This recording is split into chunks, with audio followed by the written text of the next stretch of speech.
Inteligência jurídica é o que nós oferecemos,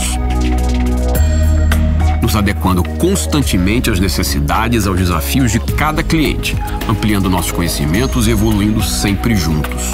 Estamos constantemente em busca do novo e sempre apostamos na inovação como nossa principal aliada para guiar grandes oportunidades e criar melhor solução para cada necessidade. Acompanhamos de perto o dinamismo dos cenários econômicos nacional e internacional, nos adaptando à evolução do mercado. Nossa atuação é verdadeiramente multidisciplinar, com práticas que abraçam e buscam entender cada detalhe do seu negócio. Ao longo da nossa trajetória, nos destacamos em operações estratégicas, casos complexos e projetos que revelam nosso pioneirismo. Tudo isso sem deixar de lado o que nos faz quem somos, as nossas pessoas. Temos o compromisso de valorizar nosso time, com respeito à diversidade, gerando reconhecimento e desenvolvimento profissional. Na nossa forma de ver o mundo, a solução para cada situação pode ser alcançada com todos caminhando lado a lado, ainda que partindo de pontos de vista diferentes, mas olhando para um mesmo objetivo. Afinal, sempre acreditaremos que transformar é possível. Machado Meyer. Olá, bom dia a todas e todos aqui presentes, sejam muito bem-vindos. É uma satisfação recebê-los nessa mesa de debates tão prestigiada como a que nós estamos aqui. Também é uma honra para mim estar participando do Aconcarf Itinerante São Paulo. É um projeto incrível da Aconcarf, que visa aproximar o CARF da sociedade civil. Explicar o funcionamento melhor do CARF, o que nós fazemos lá efetivamente e trazer, dentro do cenário tributário nacional, administrativo, os temas de maior relevância do direito tributário para vocês. Agradeço a presidência da Aconcarf e a BDF pelo honroso convite para eu presidir essa mesa de altíssima qualidade e desejo a todos nós, um evento maravilhoso. Sem mais delongas, vou passar a palavra agora para a nossa primeira palestrante, Sônia Scioli. Ela é auditora fiscal da Receita Federal do Brasil, tem uma grande experiência em julgamentos nas delegacias regionais de julgamento da Receita Federal, já tendo sido presidente, delegada, presidente de turma, Sônia? Atualmente conselheira e presidente da segunda turma ordinária, da segunda Câmara, da segunda sessão de julgamento do CARF.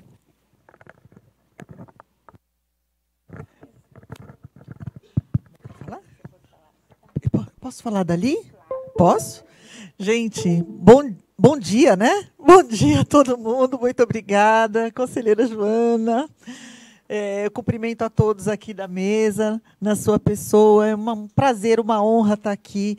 E eu agradeço muito ao convite. Me foi conduzido através da Ana Cláudia, que é uma conselheira, atualmente é presidente da Aconcarf, trabalha na nossa turma.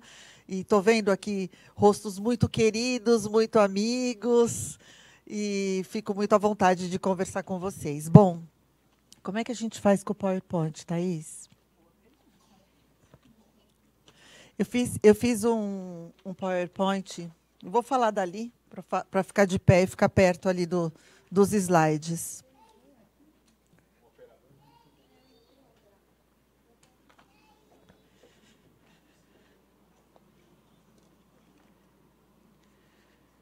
Então. E aí, como é que eu faço para mudar?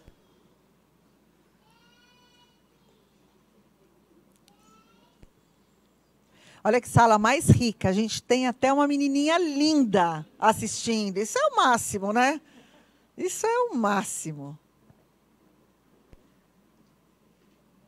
Como é que eu faço para mudar o slide?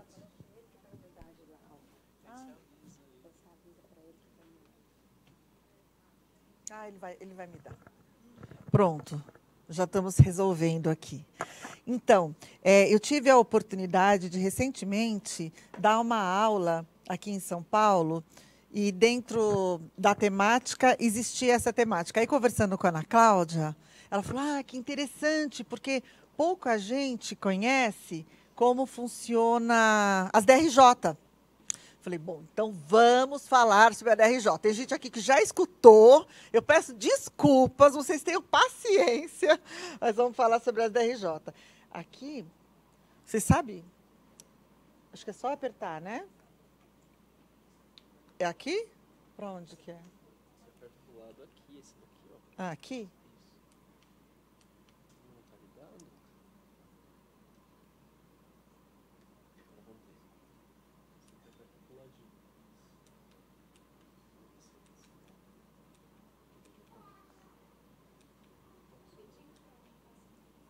Ah, funcionou. Bom, vou tentar aqui. O nosso objetivo nessa conversa de hoje é abordar o julgamento administrativo do contencioso administrativo fiscal em primeira instância, que acontece nas DRJ. Então, nosso objetivo é examinar os instrumentos normativos e alguns julgados do CARF que tratam a respeito do assunto, tá bom? Acho que eu tenho que virar para lá, é isso?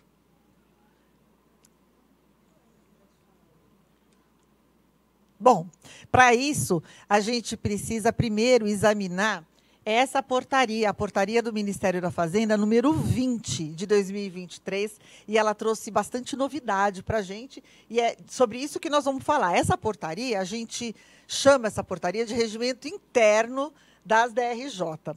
A primeira pergunta que me vem a ideia, quando eu vou pensar como funciona o processo administrativo fiscal no âmbito das DRJ, é qual é a competência das delegacias de julgamento.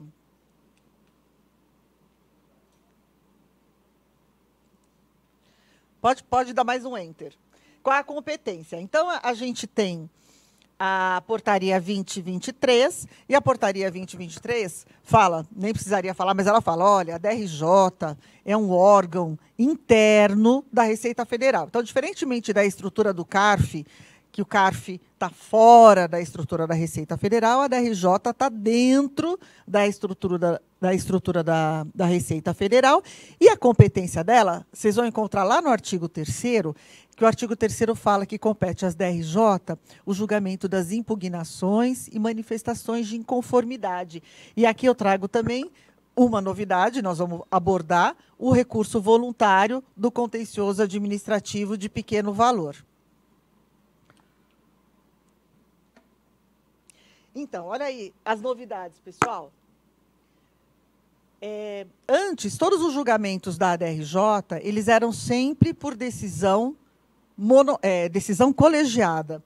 E nós vamos ver que agora nós temos julgamentos em decisão colegiada e julgamentos em decisão monocrática. Ó, primeira instância, decisão colegiada, nós temos julgamentos administrativos dos processos que têm lançamento ou controvérsia que superem 60 salários mínimos, o que dá aí R$ 84.720. Então, esses processos que têm uma controvérsia nesse valor, eles são julgados em primeira instância na DRJ, em decisão colegiada.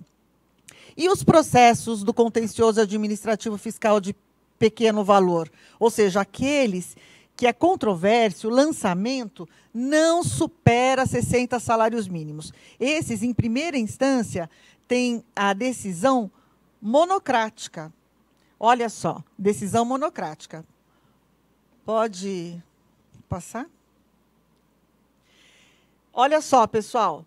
E aí, esse mesmo instrumento, essa portaria MF 2023, ela fala o seguinte, ela fala, olha, em última instância, e isso é novidade, em última instância, o julgamento nesse contencioso administrativo de pequeno valor também é da DRJ. Com isso, esse contencioso todo administrativo de pequeno valor, desses processos que não tem controvérsia, que não supera, que a controvérsia não supera 60 salários mínimos, eles são julgados de forma completa dentro das delegacias de julgamento, dentro da Receita Federal. Não existe, pessoal, não existe recurso, não existe pedido de reconsideração ao CARF. A primeira instância e a última instância são dentro da DRJ.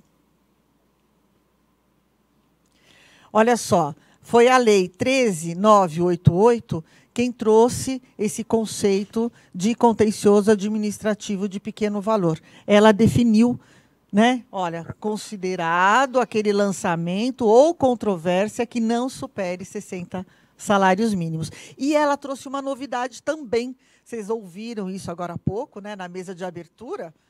Falei, puxa, o que eu vou falar de novo para aquele pessoal? Porque eles já falaram tudo. Que agora, desde essa lei, o contencioso administrativo de pequeno valor já devia observância obrigatória aos entendimentos do CARF, às súmulas do CARF. E isso também foi uma inovação. E essa inovação foi seguida de uma alteração do nosso decreto 70.235.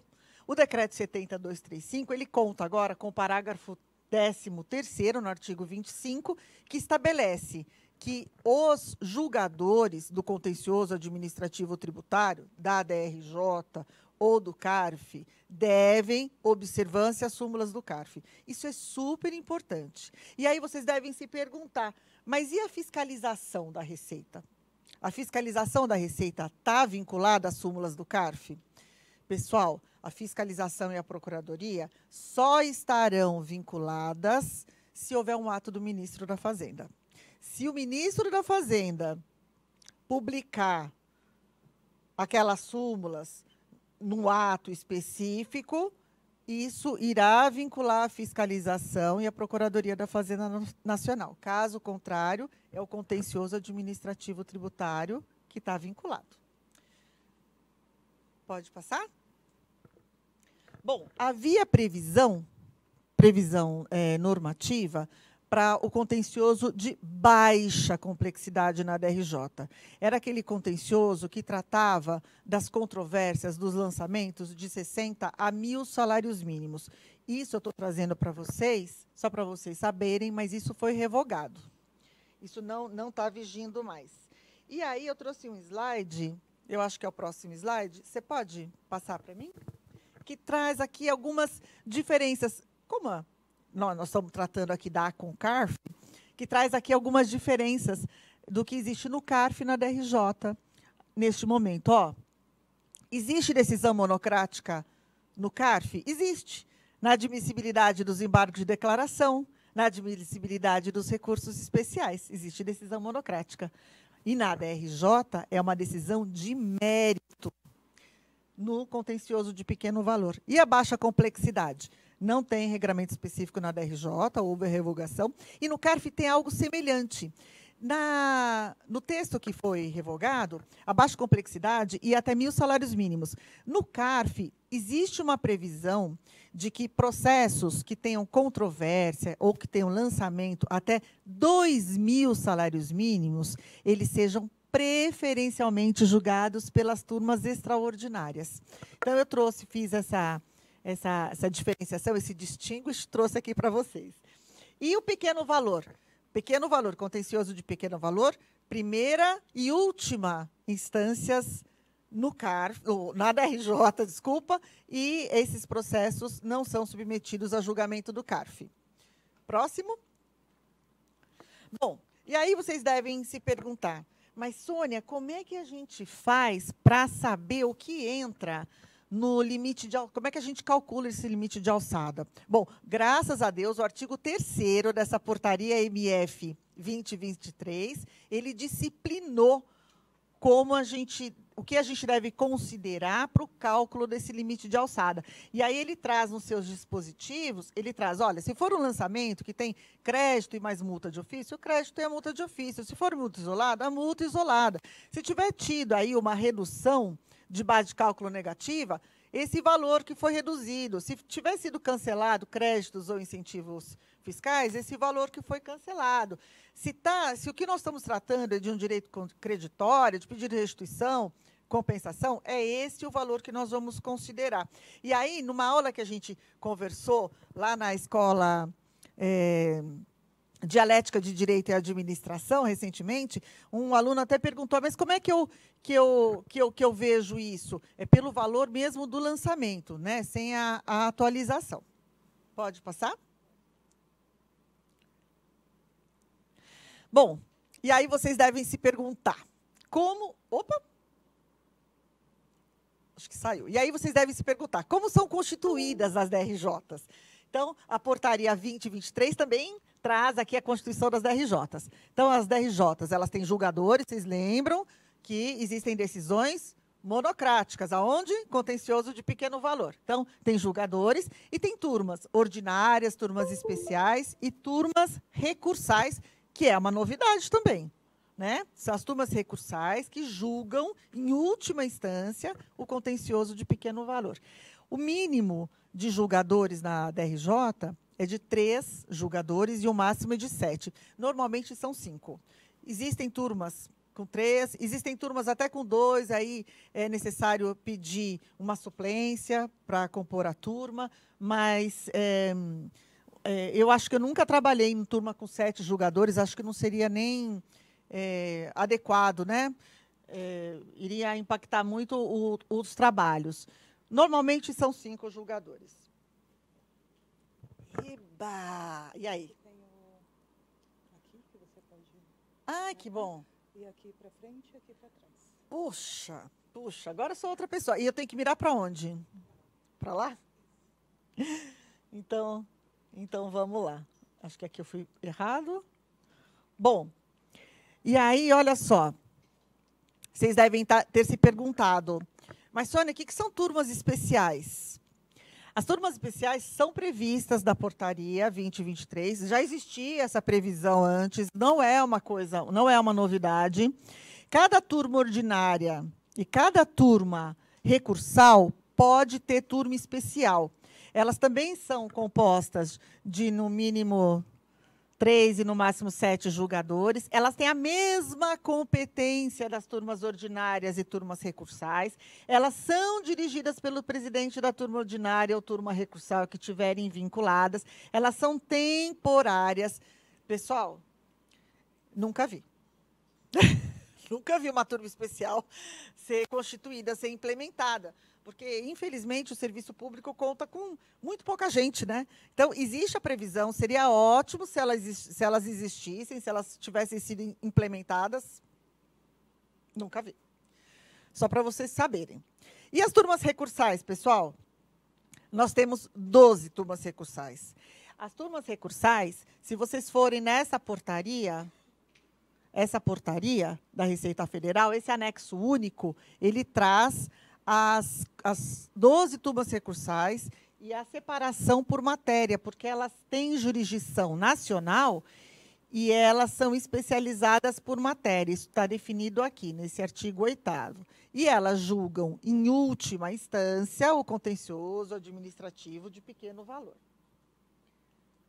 Pessoal, e aí...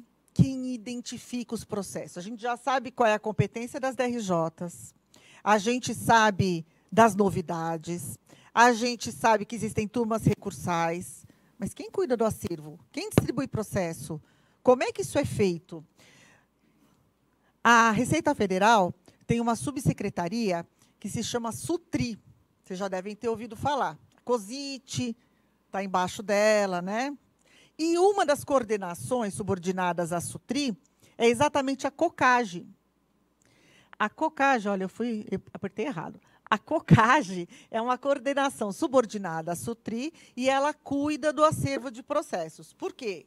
Existem critérios para a distribuição de processos, como vocês devem imaginar, que era até a pergunta que eu fiz aqui para vocês. Existem critérios para a distribuição? Existem prioridades? Claro que existem prioridades. Prioridades legais, prioridades normativas, estabelecidas em portarias. Por exemplo, processos acima de 15 milhões de reais, que tem, né, o lançamento ou a controvérsia acima de 15 milhões de reais são prioritários. Processos com idosos, né? Eles têm prioridades. Também é importante, e a COCAGE faz isso muito bem, ela faz essa análise para ver se existe conexão, semelhança, coesão. Às vezes, uma única ação fiscal, dela decorrem algumas autuações. Então, a COCAGE faz esse trabalho, também verifica a capacidade de julgamento e também delimita, né, a competência material dos colegiados. Capacidade de julgamento, aqui eu estou falando de horas homem e horas estimadas de processos. Eu não sei se vocês sabem, mas na Receita, esse trabalho de medição é feito já há 20 anos. E é um trabalho que vem se desdobrando no CARF, a gente também tem isso, né? A gente também tem uma análise de horas homem e horas estimadas de processo, mas na DRJ ele é muito mais presente e eu acho até que ele é mais concreto. Ele tem mais tempo, né, de implementação e é muito séria essa análise da capacidade de julgamento e da competência material das delegacias de julgamento.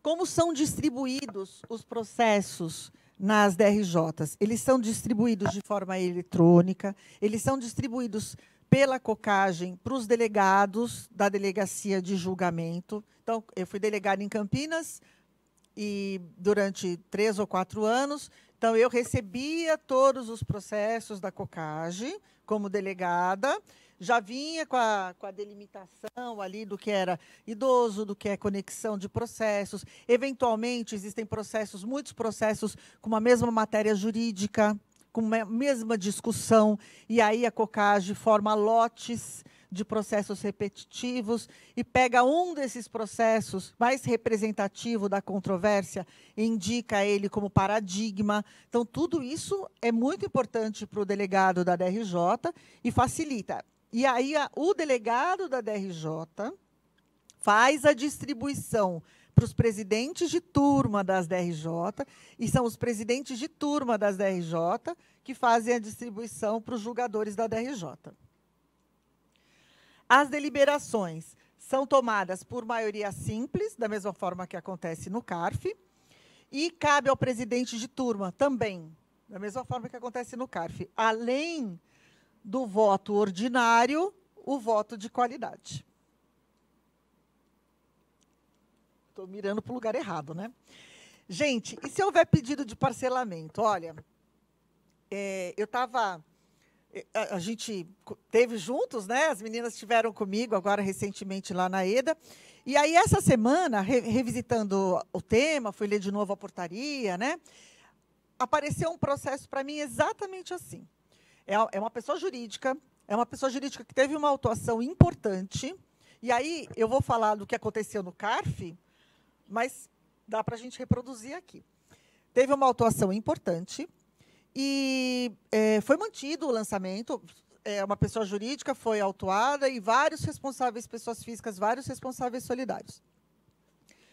Ela não recorreu para o CARF. Foi mantida a autuação e ela informou para o CARF a desistência do contencioso administrativo tributário por conta de adesão ao parcelamento. Um representante, um solidário, recorreu.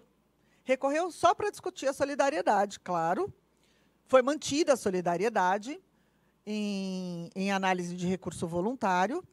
E aí, depois do recurso voluntário, o contribuinte apresentou um recurso especial no CARF. Vocês acham que ele foi admitido? Claro que não, pessoal. Claro que não. Ele informou a adesão ao parcelamento. Ele desistiu do contencioso. Mas aí ele, não satisfeito, agravou essa decisão que proferiu a não admissibilidade do recurso especial. O que aconteceu? Não foi admitido. Não foi admitido. Então, é uma coisa... vocês vão falar, nossa, mas isso é tão... né? Todo mundo sabe que aderiu, parcelou, né? Desistiu do contencioso. Eu vi essa semana um processo que tratava exatamente disso. Então, eu trouxe aqui para vocês, pedido de parcelamento, confissão irretratável de dívida, propositura de ação judicial com o mesmo objeto, não importa se é antes, se é depois do lançamento, desistência do processo pelo sujeito passivo, tá bom? Não esqueçam disso. Bom, nas DRJ, como eu disse... aqui é nas DRJR, desculpe. Nas DRJR, a distribuição é mais parecida com o que acontece no CARF. Então, é sorteio. Importante ressaltar, decisão monocrática, cabe recurso para a DRJR.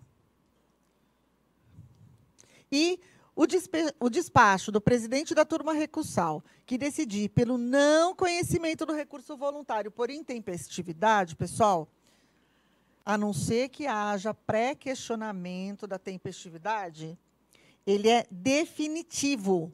Não cabe nenhum recurso dessa decisão. E, super importante, desde a época que eu era delegada de julgamento, eu sempre achei que na DRJ tinha que ter sustentação oral. Tinha que ter sustentação oral. Isso é muito rico, não é?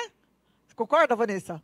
Tinha que ter. E agora tem sustentação oral gravada para as DRJ. Eu acho que eu já extrapolei o tempo, né? Para as DRJR tem sustentação oral gravada.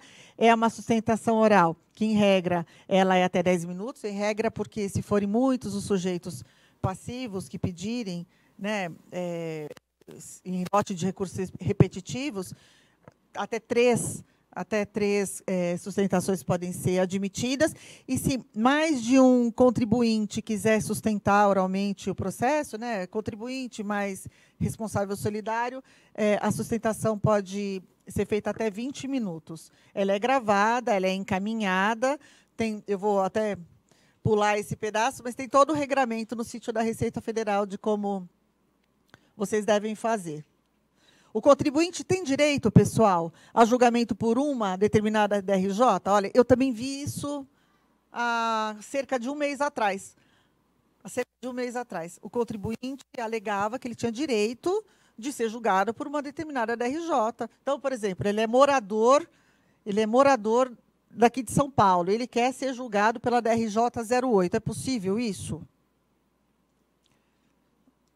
Bom, num bom mineirês tem direito não. Não adianta. Não adianta. A jurisdição da DRJ ela é nacional e o mesmo acontece com a DRJR. E como são as sessões de julgamento? Vocês já devem ter ouvido aí, né? O pessoal falou na mesa, na abertura síncrona e assíncrona. A primeira vez que eu ouvi isso, eu quase infartei. Falei, que é isso, gente? O que é síncrona e assíncrona? Síncrona é com todos os julgadores juntos, assíncrona quando eles não estão ao mesmo tempo. E, preferencialmente, as sessões da DRJ, especialmente no caso de contencioso de pequeno valor, elas vão ser da forma síncrona, plenário virtual. Só para vocês saberem, né, vocês já ouviram, o CARF está comprando equipamentos, fazendo testes e também deve implementar o plenário virtual. Aqui eu trouxe só para vocês conhecerem a delimitação de competência. Ana Cláudia, uma honra, viu, ter você aqui, Ana Cláudia. A delimitação de competências das DRJ, né? A DRJ 08, por exemplo, ela trata desses tributos, ela não trata de ITR, ela trata do Simples, trata aqui da exigência de direitos antidumping, compensatórios e reintegra. Pessoal, julgador da DRJ que não observar a súmula, perde o mandato. Isso acontece também no CARF, né? Então, só para vocês saberem o quão sério. Aqui, nessa portaria, está tratando do processo administrativo fiscal de pequeno valor. E eu trouxe aqui também a portaria 2023, que reproduz que deixar de observar no julgamento de processos. O rito da seção 2, capítulo 5, é o contencioso de pequeno valor, as súmulas e resoluções do CARF. E aqui eu trouxe dois acórdãos que falam, olha, não adianta reclamar a jurisdição da DRJ, ela é nacional, portanto, ninguém tem direito a ser julgado por uma ou outra DRJ. Peço desculpa se eu extrapolei um pouquinho o tempo. Um prazer estar aqui com vocês. Estou sempre à disposição da CONCARF, de vocês. Uma honra estar aqui. Muito obrigada, pessoal.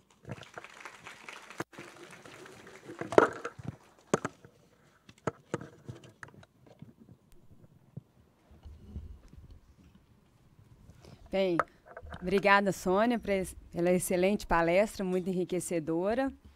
Meus parabéns. Agora eu passo a palavra ao Bruno Minoro Taque, conselheiro do CARF da terceira sessão de julgamento. Ele vai abordar o tema apropriação extemporânea de créditos tributários e obrigações acessórias.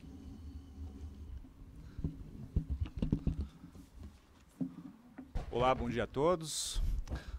É um prazer e uma honra estar aqui, voltar a pisar nesse solo sagrado da PUC, onde me graduei, fiz a minha especialização, mas hoje vejo com felicidade e agradeço a todos por aqui. Bom, dito isto, vamos à apresentação.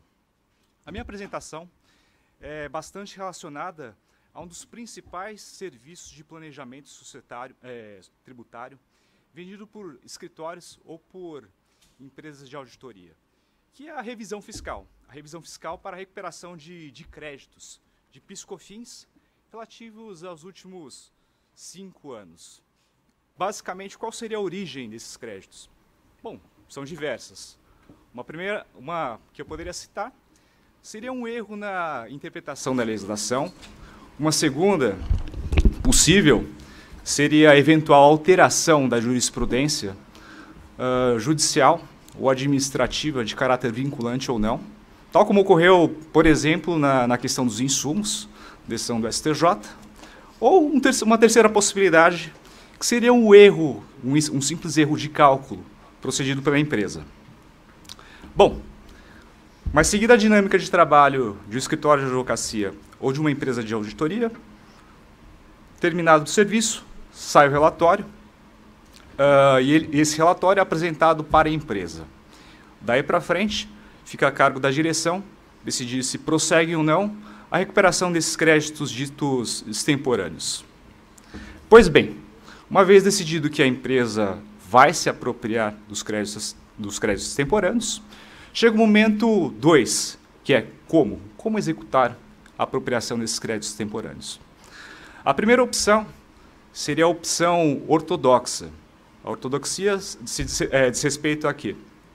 Diz respeito à retificação de todas as obrigações acessórias, do começo ao fim, alocando-se todos os créditos extemporâneos em sua devida competência,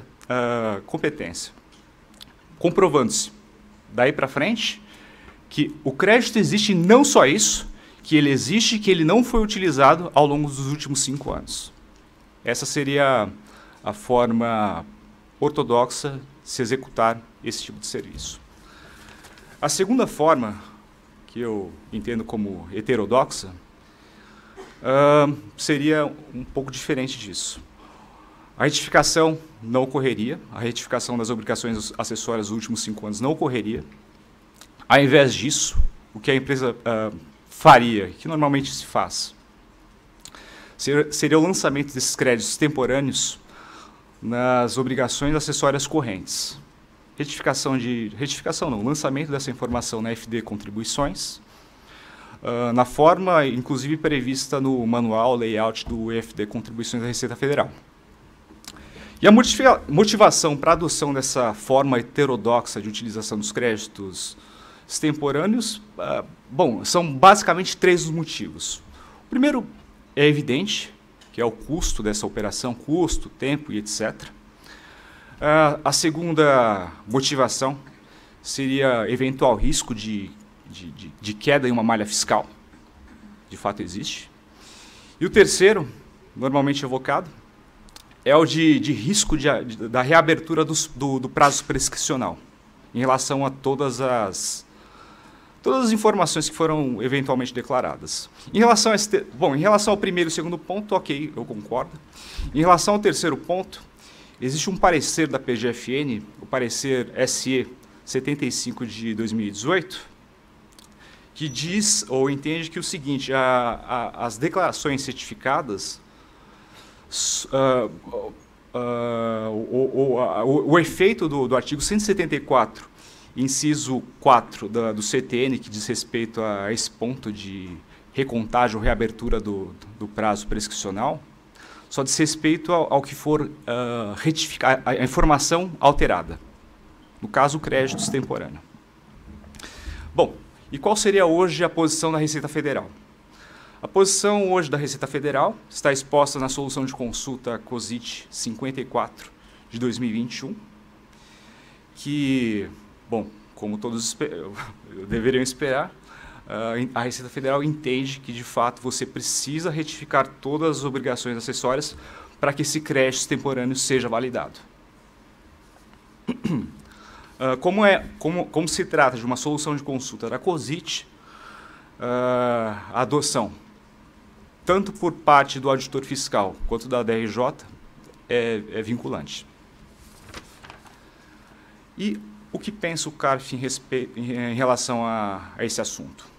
Bom, como na maioria dos casos,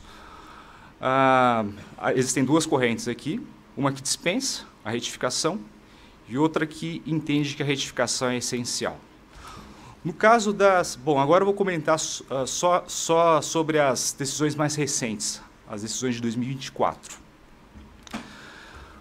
Bom, quanto às decisões que dispensam a retificação, existem alguns motivos que foram evocados.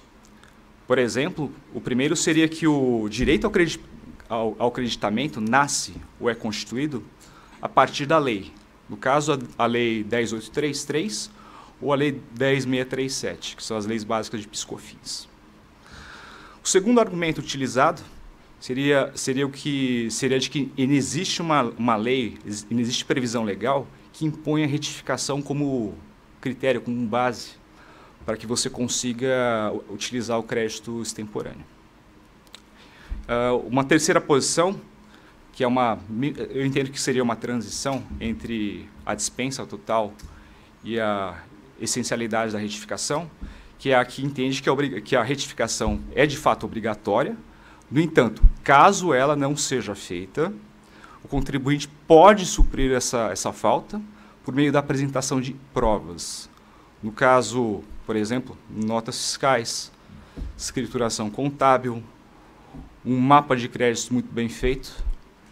E eu não vi constar nenhum dos acordos que eu estudei, mas eu entendo que seria interessante também um relatório completo da auditoria, comprovando que, de uma ponta a outra, esse crédito não foi utilizado. Bom, agora vamos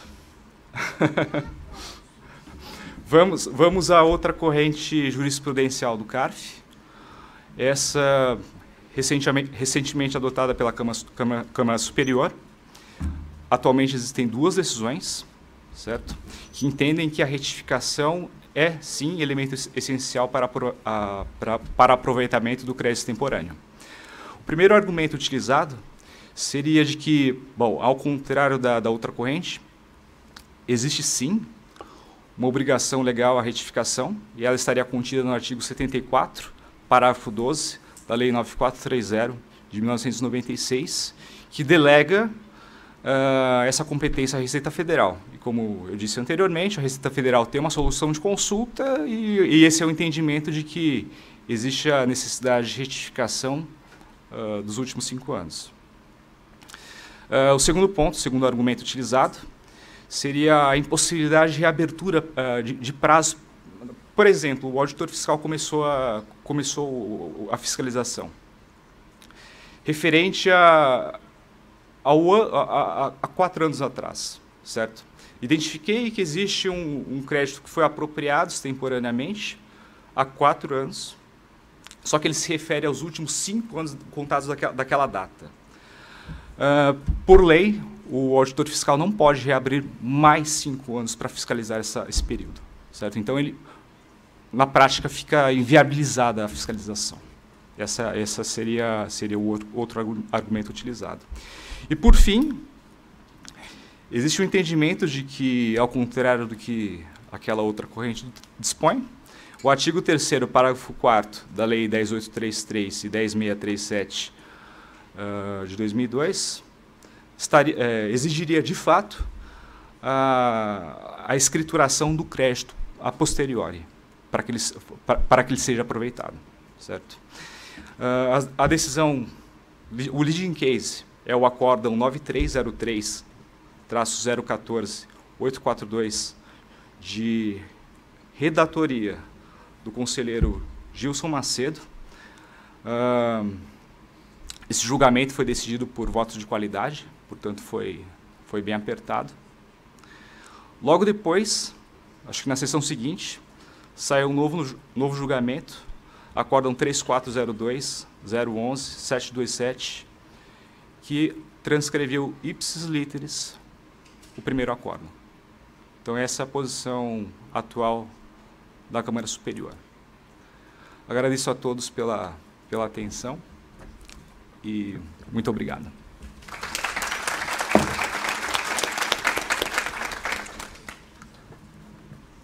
Obrigada, Bruno, pela exposição. É muito rica e, de fato, é um tema bastante espinhoso aí, que a gente se depara com ele no CARF. Eu vou passar a palavra agora para o Rodrigo Lázaro, conselheiro do CARF, juiz do Tribunal de Impostos e Taxas do Estado de São Paulo e conselheiro julgador do Conselho Municipal de Tributos do município de São Paulo, com o tema Preclusão e Verdade Material no Processo Administrativo Fiscal Federal. Esse tema da briga.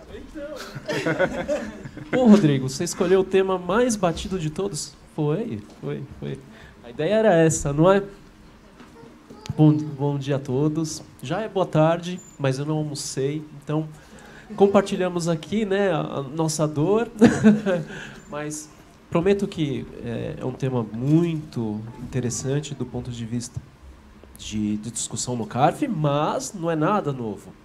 Nós já discutimos sobre a questão da preclusão no processo tributário, principalmente Tem um passador? Perdão. Obrigado, Bruno. Obrigado, pessoal. É um tema batido, Rodrigo?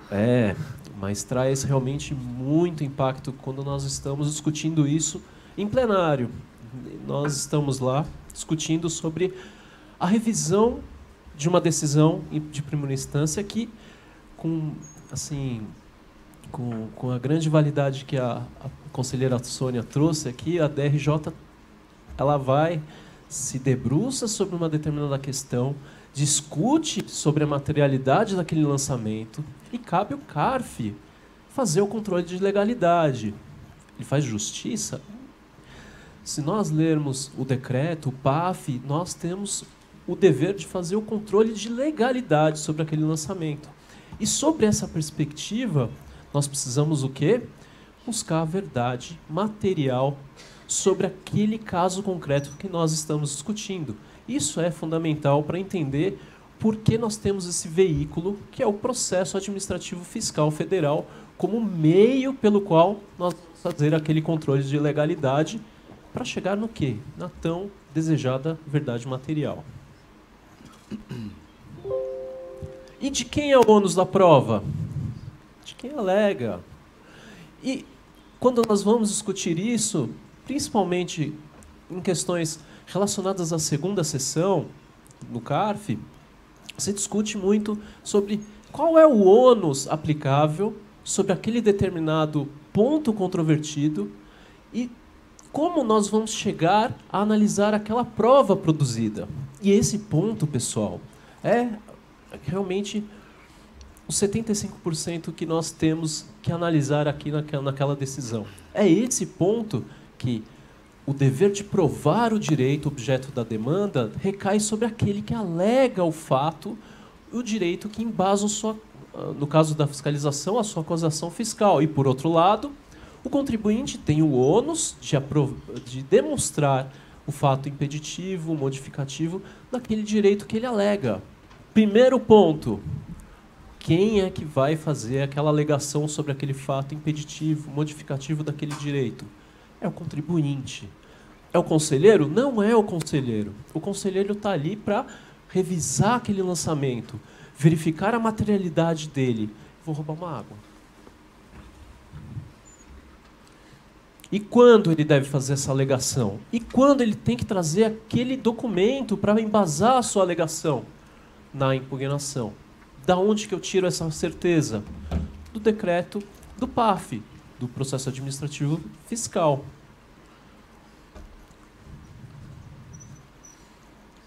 Mas, se é na impugnação, é na impugnação que eu vou mencionar, além dos motivos de fato e de direito que fundamentam os meus pontos, eu tenho que trazer as razões e as provas que eu tiver. É naquele momento que eu tenho que produzir as provas. Por que eu estou reforçando tanto isso? Porque quando nós chegamos em plenário, discutimos a questão do lançamento, aparecem novas provas com o recurso voluntário, ou até antes do recurso voluntário, mas no curso do julgamento. E ali, nós podemos efetivamente tomar conhecimento desses fatos. Aí é que está a questão, e é por isso que a gente vai falar nesses próximos 11 minutos sobre a questão. E, além do mais, cabe também ao contribuinte, ou até à fiscalização, requerer diligências, perícias que sejam efetivamente necessárias para o deslinde daquela discussão. Esses pontos têm que ser justificados para viabilizar a produção daquela prova. Ela é necessária, ela é fundamental para aquele desenvolvimento daquele processo? Sim, vamos analisá-la por quê. E ali a gente vai, em deliberação colegiada, entender se é necessário ou não. E como eu falei, não é o conselheiro que vai trazer a matéria. Quem vai trazer é o contribuinte, em sua impugnação. Se não está impugnada a matéria, não contestada expressamente, não podemos conhecê-la. E a prova documental, ela vai ser apresentada na impugnação, precluindo o direito do impugnante em fazê-lo em outro momento processual.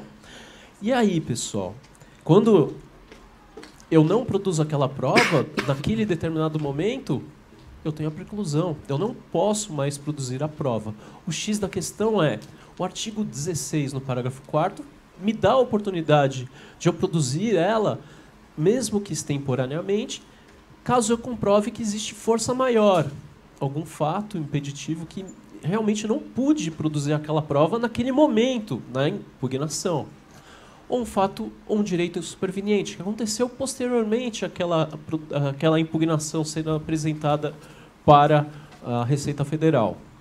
Ou então eu vou contrapor fatos ou razões posteriormente traduzidas nos autos.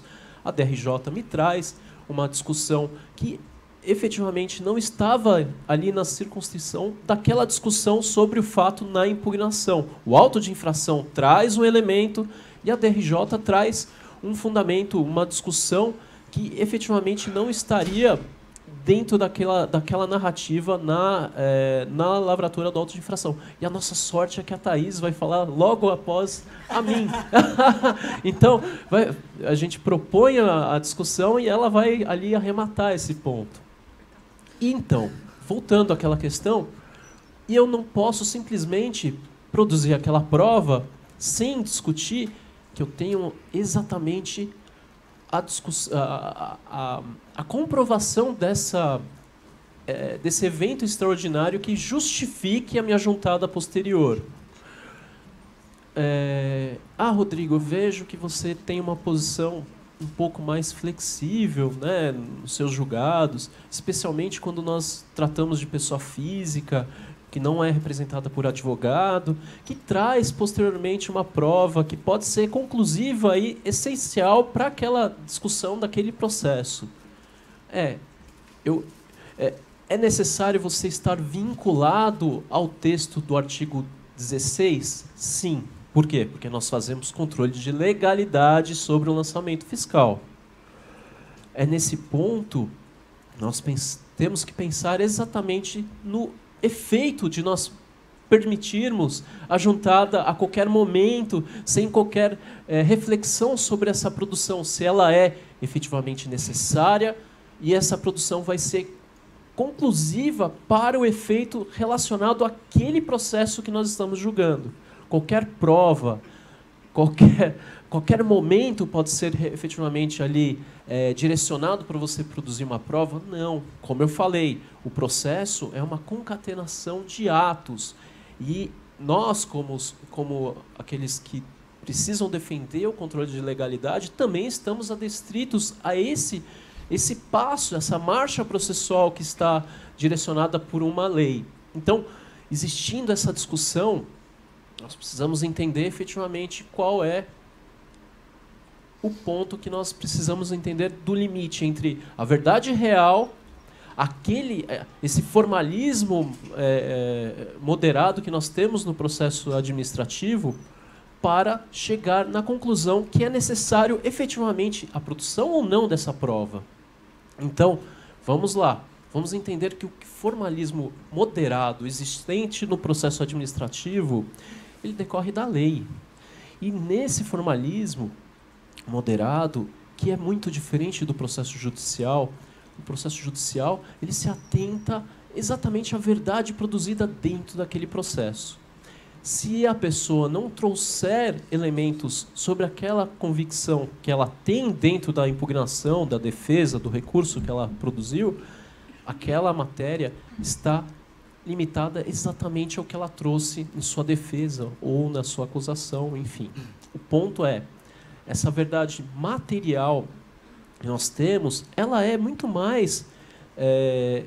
Ela busca muito mais esse controle de legalidade que nós temos no CARF para chegar a superar alguns limites meramente formais nesse exercício do direito da ampla defesa, do contraditório. Então, é nesse ponto que a gente precisa entender que a produção dessa prova tem que representar algo realmente essencial para o deslinde desse processo. Então, vamos lá. Então, o artigo 16, no parágrafo 4º, fala que a produção da prova, sendo realmente essencial, ela pode ser feita em momento posterior. E, se ele não fizer isso, se ele não provar que efetivamente está naquela condição excepcional que o artigo 16 traz, ele está fadado à preclusão. Esse ponto é importante. E o artigo 38, na fase instrutória, antes de tomar decisão, juntar documentos, requerer diligências, bem como aduzir alegações referentes à matéria objeto do processo, esse interessado, trazendo isso para o processo administrativo, ele tem o direito de se contrapor àqueles elementos constituídos dentro do auto de infração. Agora, olha que interessante. Na lei que traz o processo administrativo federal, ela é muito mais ampla do ponto de vista de direito de produção de provas. Por quê? Porque lá, ele traz no parágrafo 2º, somente poderão ser recusadas, mediante decisão fundamentada, as provas propostas pelos interessados quando ilícitas, impertinentes, desnecessárias ou protelatórias. Veja que a lei ela é muito mais ampla do que aquelas três exceções que nós trouxemos do decreto do PAF. Por quê? Porque aqui, quando nós pensamos na marcha processual do processo administrativo federal geral, nós temos outros elementos também que não estão ali relacionados ao lançamento tributário. O artigo 142 do CTN, aquela ideia da rigidez daquele lançamento que é um ato vinculado à lei. Portanto, nós temos essas condições que potencialmente trazem uma certa flexibilidade dentro do processo administrativo federal. Existem decisões do CARF que se baseiam nesse elemento aqui? Sim. Muitas decisões falam que o formalismo moderado decorre exatamente dessa interpretação.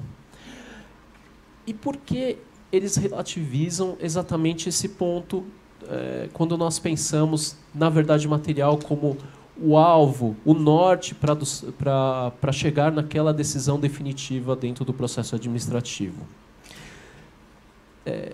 Como eu falei, né, existe essa convicção relacionada à estrita legalidade, à aplicação invariável daquelas três exceções, como existem posições em que você pode produzir a qualquer momento com base no artigo 38 do PAF, como você também pode entender que existem condições excepcionais, questões que trazem uma certa flexibilidade para o julgador entender que são realmente necessárias àquela prova. E ali, quando nós pegamos algumas decisões do CARF nesse sentido, por exemplo, é uma decisão antiga, nosso professor traz a noção de preclusão que não pode ser levada às últimas consequências, devendo o julgador ponderar a sua aplicação, no caso concreto, à luz dos elementos constantes dos autos. E ali é interessante pensar que as circunstâncias pelas quais o contribuinte traz o elemento de prova extemporâneo, nós devemos efetivamente enxergar qual é o contexto, qual é a circunstância que fez com que ele não tivesse trazido aquilo na impugnação. E muitas vezes as discussões podem até fugir do parágrafo 4º do artigo 16. Poxa, volume documental, a dificuldade do acesso daquela informação com terceiro, o Código de Processo Civil, que já não é tão novo assim, como a gente ouviu há pouco tempo atrás, ele traz essa perspectiva de uma produção de prova dinâmica. O ônus da prova pode ser realmente relativizado em determinadas circunstâncias. Estou chegando ao fim, pessoal. Então, dentro dessa perspectiva, na produção dessa prova, nós precisamos levar não ao ferro ao fogo do artigo 16, a ponto de prejudicar e trazer uma controvérsia que poderia ser resolvida no CARF para o judiciário. É nesse contexto exatamente que nós precisamos analisar a verdade material como alvo final do processo. São só mais esses dois julgados, temos mais esse, que o princípio da verdade material está em permanente tensão com a preclusão. Então, toca ao julgador ponderá-los adequadamente. Nessas circunstâncias, no sentido de comprovar a hipótese abstratamente prevista, se ocorreu aquela verdade, sem limitar-se ao alegado e apresentado como prova. Não há verdadeira hierarquia entre os princípios, uma vez que, ora, poderá prevalecer um ou outro, dependendo do teste de proporcionalidade, que é algo extremamente subjetivo, né? O teste de proporcionalidade, pensando em dois princípios sendo ali contestados do ponto de vista de interesse final, que é o processo administrativo, e ali a gente vê efetivamente qual é o ponto que nós precisamos atingir ao final, que é, no meu entender, a verdade real.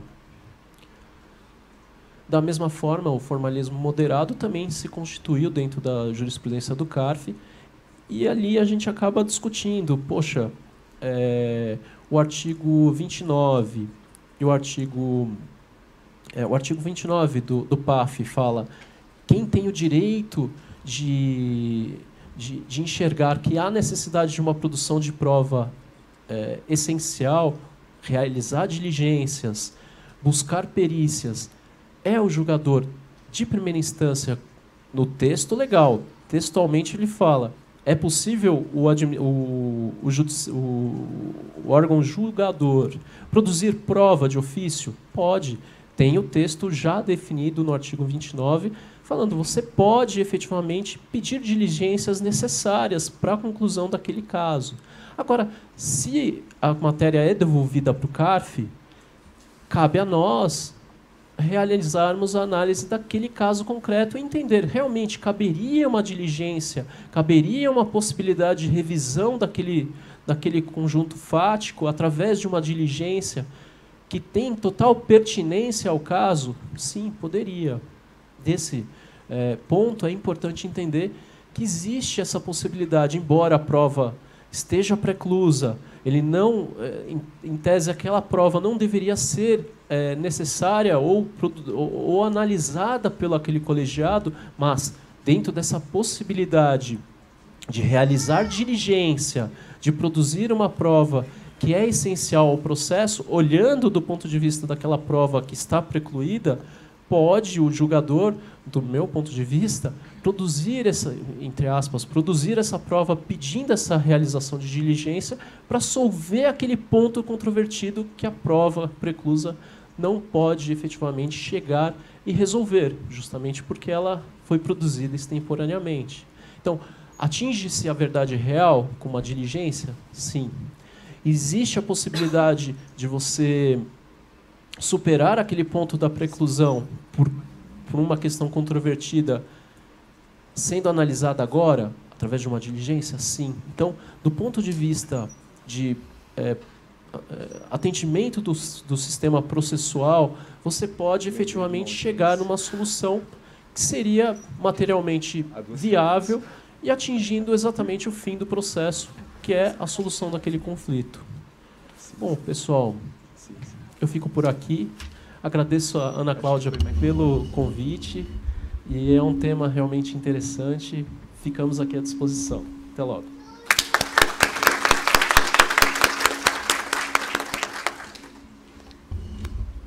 Agradeço, Rodrigo, a excelente exposição, muito rica, e realmente é um tema muito bacana de ser explorado. Passa a palavra a Thaís T. Laurens, com a palestra Mudança de Critério Jurídico.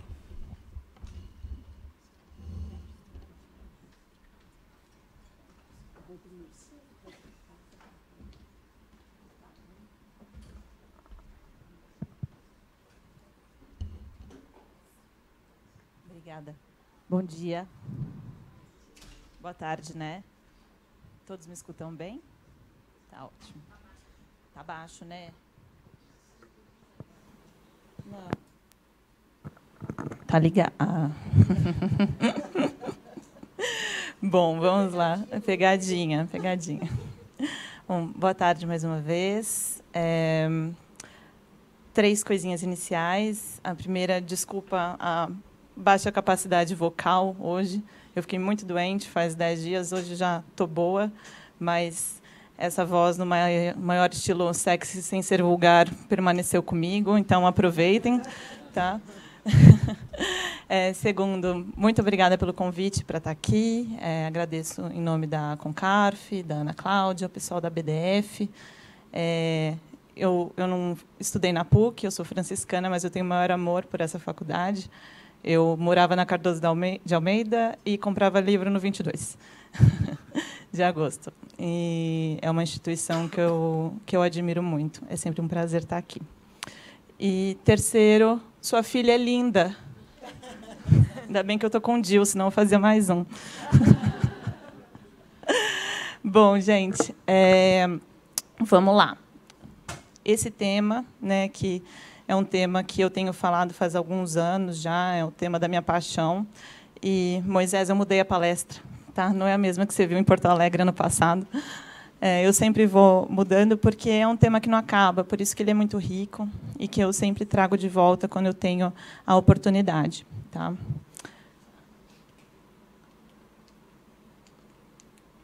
Bom, quando a gente fala sobre mudança de critério jurídico, imediatamente a gente é levado ao artigo 146 do CTN, que tem essa redação maravilhosa, né? Assim, que não causa dúvidas, porque por isso que eu coloquei uma casca de banana aqui, porque parece que é feito para a gente escorregar e ter dúvidas e para fundir o nosso cérebro, tá?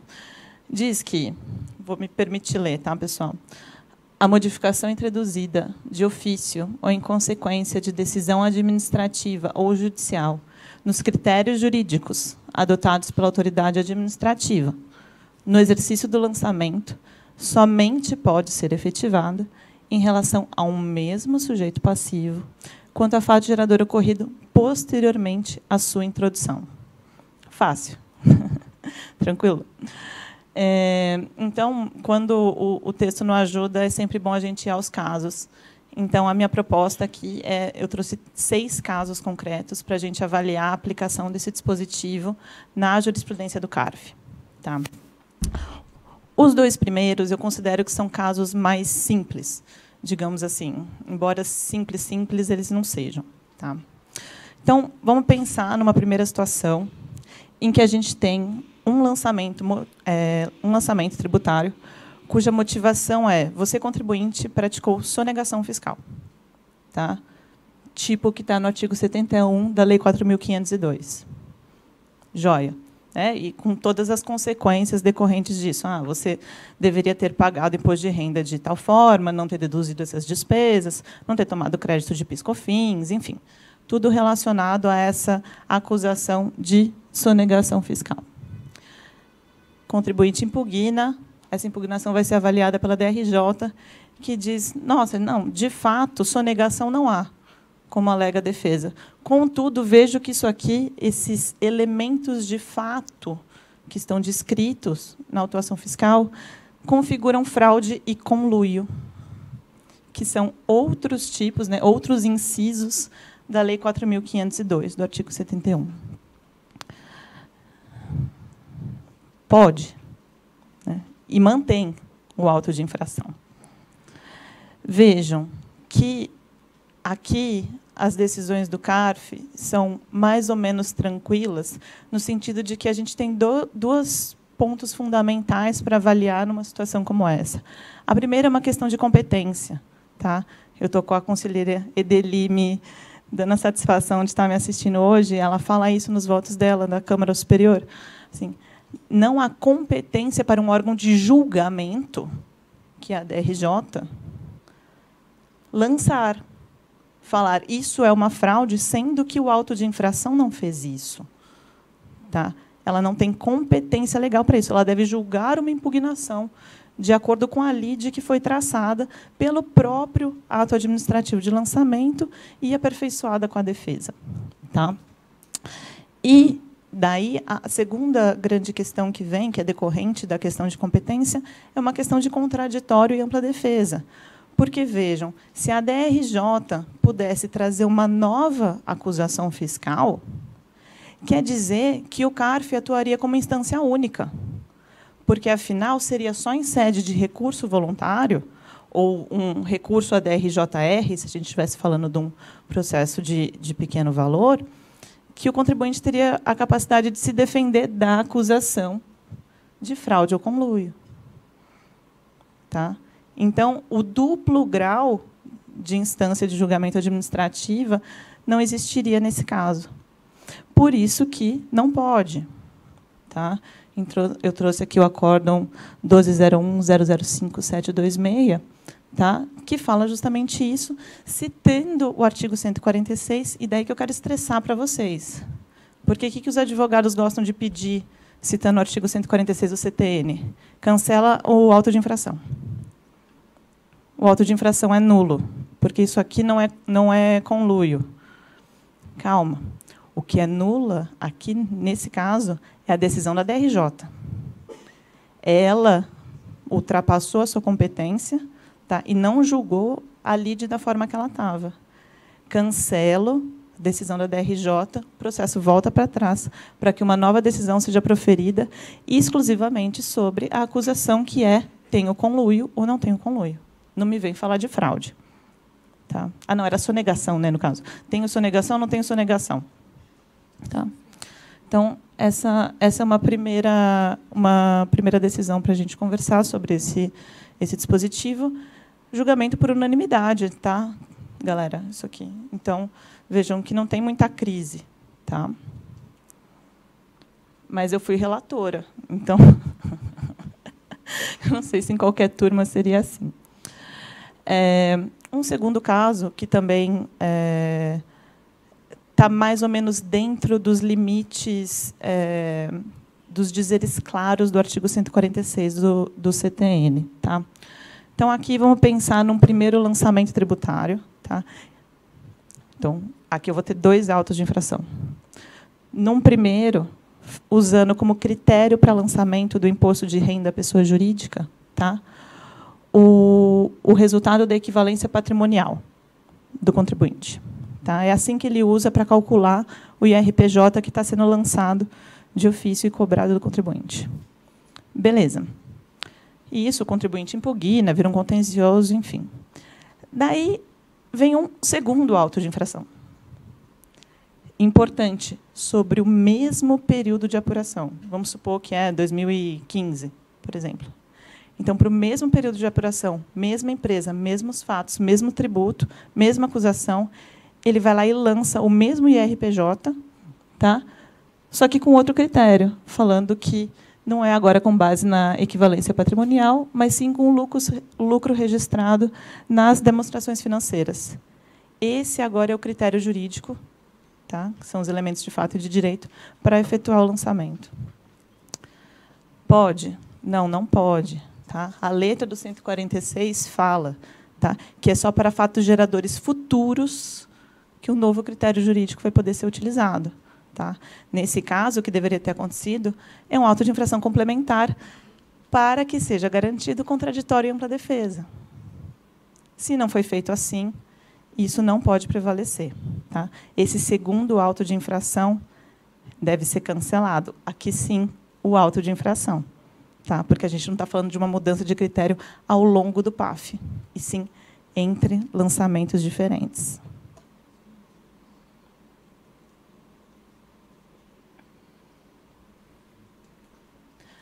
Agora, eu vou pôr uma pimentinha. Um tempero, nos casos que eu considero que desafiam a lógica do artigo 146 do CTN. Tá?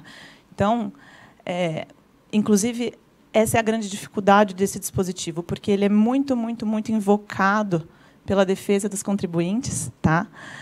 Mas ele tem limites, assim, é difícil encaixar tudo nele, parece que falta coisa, especialmente diante das complexidades que foram aparecendo no contencioso, especialmente no sentido de proteção da confiança dos contribuintes. Tá? Então, o que eu sinto, e foi por isso que eu escrevi uma tese de doutorado sobre esse tema, é que precisa de mais e todo mundo quer encaixar no 146. Tá? Então, aqui são esses casos justamente que parece que o dispositivo é pouco. Então, é para a gente ver como que o CARF reage quando o 146 é pouco para resolver o problema. Tá? Vamos ver uma outra situação que eu tenho 2 lançamentos diferentes. Vamos pensar nesse exemplo em que eu tenho um primeiro lançamento cobrando PIS/COFINS de uma empresa. Vamos pensar numa farmacêutica, porque daí entra a questão do regime monofásico de PIS/COFINS. Tá? Então, um primeiro lançamento falando, você, farmacêutica, a favor, pagar PIS/COFINS na modalidade monofásica. Lei 10.147. Beleza. Depois, mesma empresa, mesma operação, mesmo tudo, porém, para fatos geradores diferentes, tá? Período de apuração diferente. Então, por isso que a gente já está fora dos dizeres claros do CTN. Tá? Vem um segundo lançamento tributário falando, não, veja, você é empresa, eu sei que teve aquele primeiro auto de infração falando que esse tipo de operação que você faz tem que ser na sistemática monofásica, mas eu estou avaliando melhor agora essa operação conforme a lei, e, na verdade, você deve recolher PIS/COFINS na modalidade não cumulativa. Tome esse segundo auto de infração. Pode. Esse caso aqui, o Quiroga até sabe, eu sempre falo dele. Foi por causa desse caso que eu resolvi fazer a tese de doutorado, porque eu não sabia a resposta. E eu fui embora do CARF sem julgar esse caso. Tá? Mudei de sessão, fui para a primeira sessão, acabei não julgando. Mas qual que é a resposta normal do CARF sobre esse tipo de situação? Sinto muito. O 146 não garante que você não pode ter esse segundo lançamento tributário. Tá? Até porque essa interpretação de que você não pode ter o segundo lançamento engessaria de uma maneira despropositada a atividade de fiscalização e lançamento. Porque você falaria, olha, o fiscal nunca pode mudar de opinião. Ele nunca pode reavaliar uma operação e falar, agora eu entendo que a melhor interpretação é essa. Tá? Essa é a lógica normal dos casos que são julgados pelo CARF. Mas nesse aqui foi diferente. É o único caso que eu conheço do CARF, tá? Em que o entendimento foi de que esse segundo lançamento não poderia existir. Tá? E eu ficava acompanhando ferrenhamente o que ia acontecer nesse caso, porque ele estava com recurso especial para a Câmara Superior, foi julgado, na verdade, não foi julgado esse ano, o RESP não foi admitido. Então, esse aqui é um acórdão que não foi reformado pelo CARF, tá? No sentido de que, veja, o 146 vai além. O 146 abarca também a impossibilidade de eu ter esse segundo lançamento tributário. Tá? Então, é um caso interessante de se estudar. Outro caso que desafia a lógica do artigo 146 do CTN, que eu acho muito interessante. Sempre que a gente pensa em mudança de critério jurídico, a gente fala, qual é o critério jurídico? Qual é o critério jurídico? O critério jurídico são os elementos de fato e de direito que são motivados por uma interpretação expressiva da autoridade fiscal na hora que ela lança o tributo. Ela explica por que você deve. Isso é uma questão social e uma questão de direito administrativo, vejam. Tá? De publicidade da motivação do ato administrativo de lançamento.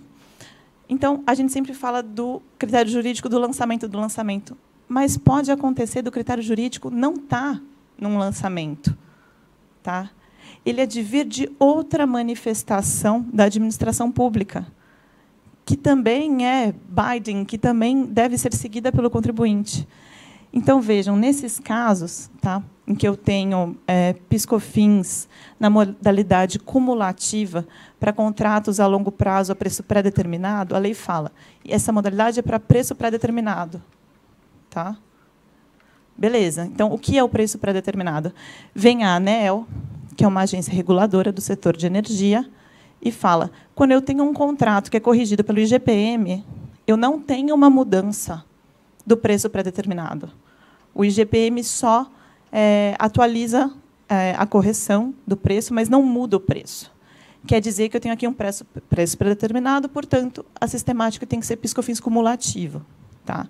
A ANEEL fala isso numa nota técnica. As empresas de energia têm que cumprir isso, têm que observar isso. Daí vem um auto de infração e fala, desculpa, eu não concordo, eu acho que o IGPM muda o preço, sim. Pode. Dá uma dor no coração, né? É difícil. Agora, o 146 resolve? É difícil. Vamos combinar que é difícil também. Tá? Então, regra geral, também, os contribuintes não têm sucesso nessa defesa. Tá? Mas, nesse caso concreto aqui, a gente teve eu trouxe uma parte de um voto.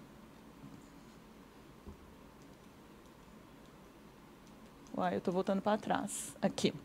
Uma parte de um voto falando justamente isso, tá? Que esse critério jurídico da ANEEL deveria, sim, guiar a administração tributária, ainda mais que a gente está falando de todo mundo está no âmbito federal, veja. Porque entre unidades federadas distintas, aí a coisa pudesse ficar mais complicada. Tá? Mas é algo interessante para a gente pensar nesse dispositivo, e além, no sentido de proibição de venir e contrafactum próprio, proteção da segurança jurídica, mas, nos estritos termos do artigo 146, fica difícil resolver esse caso também. Tá? Caso 5. Tá?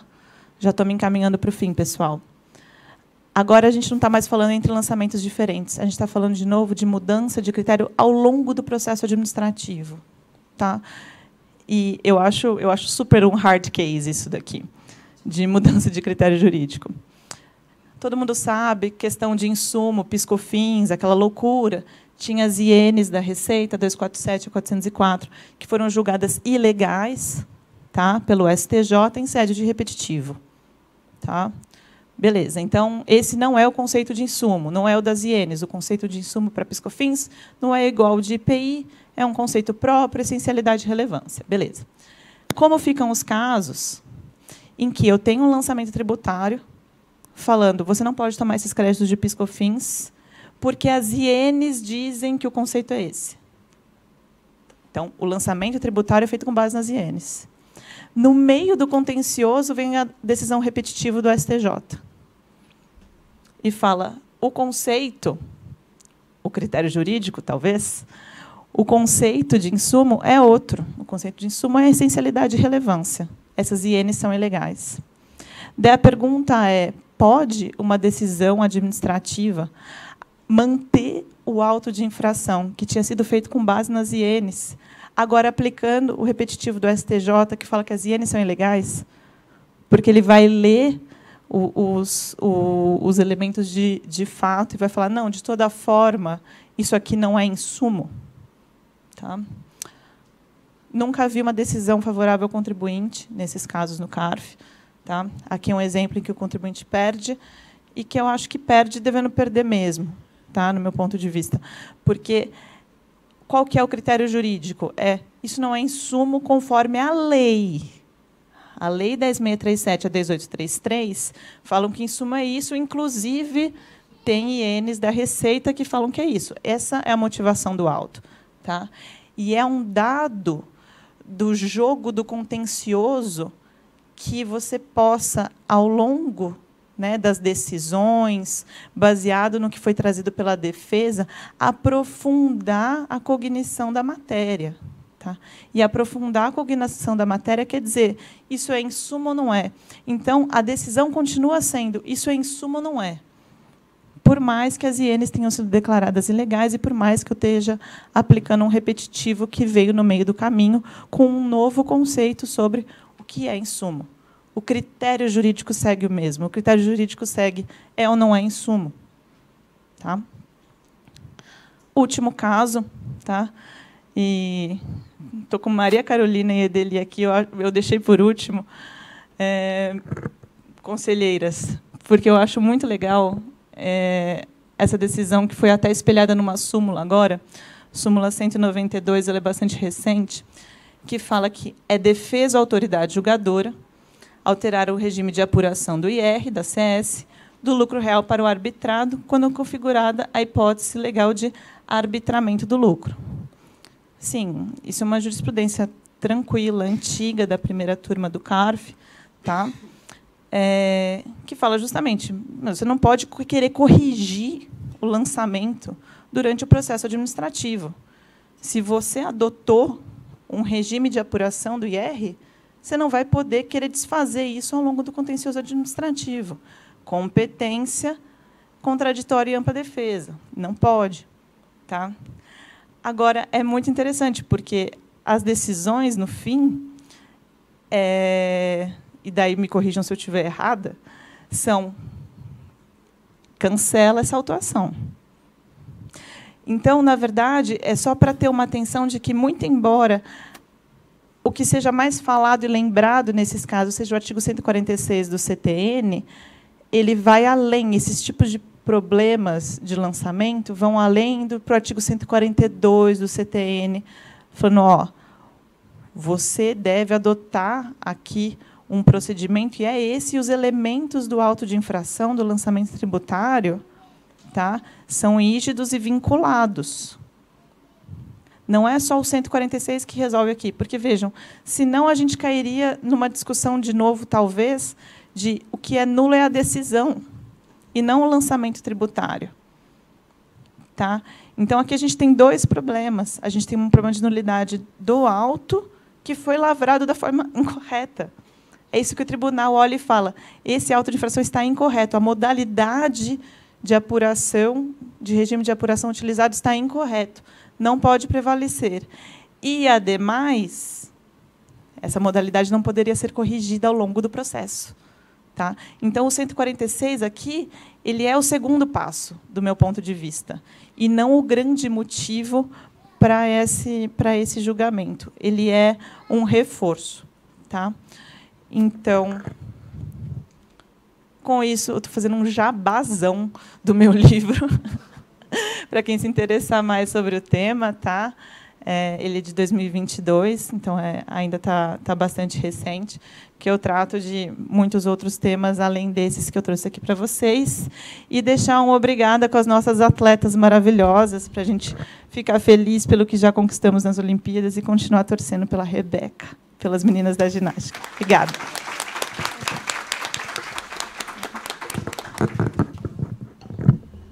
Parabéns, está aí sempre brilhante, né, nas suas colocações.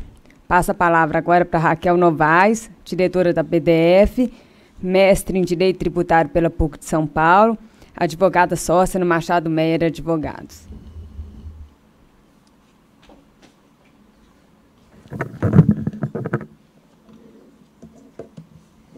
Boa tarde. Deixa eu só entender.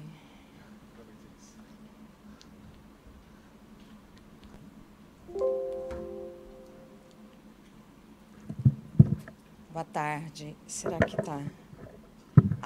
Todas e todos me escutam, tá bem? Eu saúdo os meus colegas do painel, na pessoa da nossa presidente, Joana Guimarães. Saúdo vocês e agradeço pela presença aqui. Como diretora da ABDF, digo da imensa satisfação que é para a ABDF contribuir com o evento, com a CONCARF itinerante, um evento importante para a comunidade que atua no contencioso administrativo tributário. Eu começo confessando que uma das posições, uma das situações que mais me deixa desconfortável é essa na qual eu estou, interposta entre a fome de uma audiência e o almoço. Então, eu estarei movida pela compaixão e levarei a minha palestra até o fim com a brevidade possível. O meu tema é conhecimento de recurso especial, matéria de ordem pública. Focarei no tema da nulidade e da decadência. Esta apresentação vai estar disponível, então, se vocês, na verdade, não se preocupem tanto em fotografar.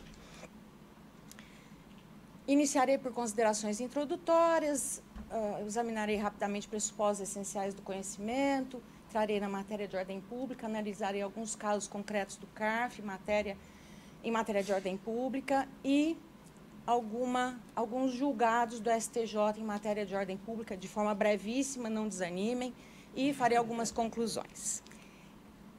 A importância do tema, para mim, é uma curiosidade que tem me movido.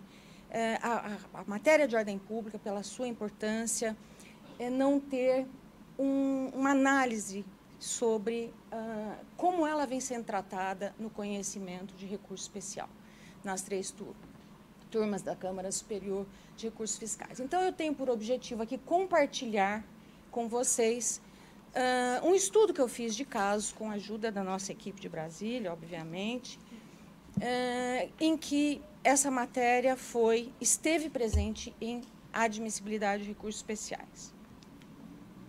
Começo pela invocação do regimento interno do CARF, o RICARF. Nos seus artigos 118 e 119, prevêem o cabimento do recurso especial, que, como os senhores sabem, não devolve o recurso especial, ele não devolve a integralidade da matéria à Câmara Superior, mas somente às matérias que digam respeito a uma situação especial, que é a divergência entre a interpretação do acórdão que se recorre em relação a um outro de qualquer Câmara ou turma do CARF. Ele tem pressupostos para o cabimento, os principais deles são a tempestividade, o pré-questionamento e a comprovação da divergência interpretativa. A tempestividade e o pré-questionamento são pressupostos relativamente objetivos, né?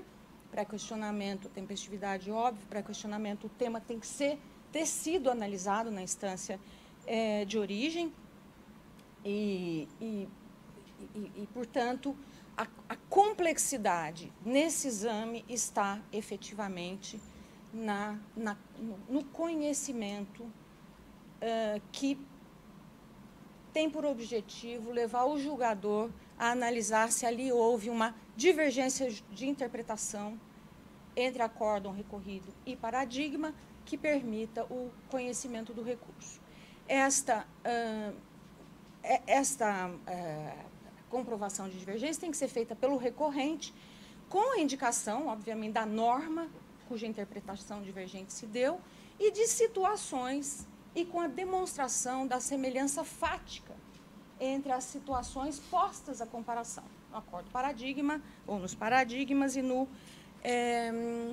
recorrido.